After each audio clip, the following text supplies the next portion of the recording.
अस्सलामुअलैकुम नाज़रीन, news wave live के साथ मैं हूं नाइला भट्टी। शामिल करते हैं आज की अहम खबर। जाली मुकाबले नाम निहाद फॉल्स फ्लैग ऑपरेशन महादेव बेनकाब पहलगाम हो या Mahadev false flag operation, Modi के सियासी एजेंडे को सहारा देने की नाकाम कोशिश जारी। मोदी की लोकसभा में तकरीर से एक दिन कबल जाली मुकाबले किए गए, ताहम सियासी स्टेज तैयार करने की कोशिश बेनकाब हो गई। मोदी सरकार ने ऑपरेशन सिंदूर की नाकामी छुपाने के लिए नया फॉल्स फ्लैग ऑपरेशन रचा दिया।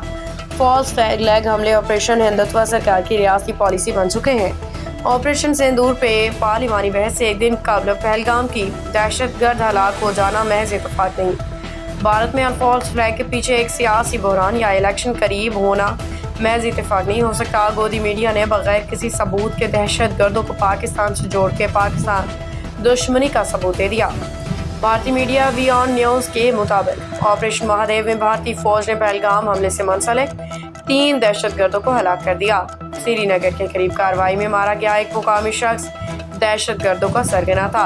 फौज ने खुफिया इत्तला पर कार्रवाई करते हुए लाशों के साथ बड़ी मिकदार में असलहा बारूद बरामद किया। वी ऑन न्यूज़ के मुताबिक बरामद शुदा असलहा में सोवियत के साख्ता AK-47 राइफल, अमरीकी साख्ता कारबाइन, 17 राइफल, ग्रेनेड और दीगर साजो सामान शामिल है।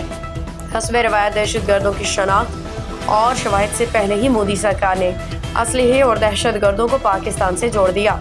लोकसभा में अस्करी नाकामी पे पर्दा डालने के लिए फॉल्स फ्लैग ऑपरेशन और पाकिस्तान पे इल्ज़ाम तराशी मोदी का हरबा है। माहिरीन का कहना है कि जारी की गई हलाक दहशतगर्दों की तस्वीर में वाज़ेह है कि उनके पास मौजूद हथियार ही गैर फाल थे। उन्होंने तशवीश का इजहार किया कि राइफल के बैरल में कपड़ा मौजूद है, हकीकी मुकाबले में ऐसे गैर फाल हथियार कैसे हो सकते हैं।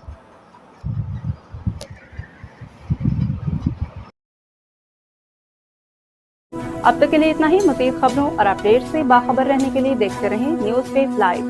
हमारे चैनल को सब्सक्राइब करें, लाइक करें, बेल आइकन को प्रेस करें ताकि नई आने वाली वीडियो आप तक जल्द पहुंच सके।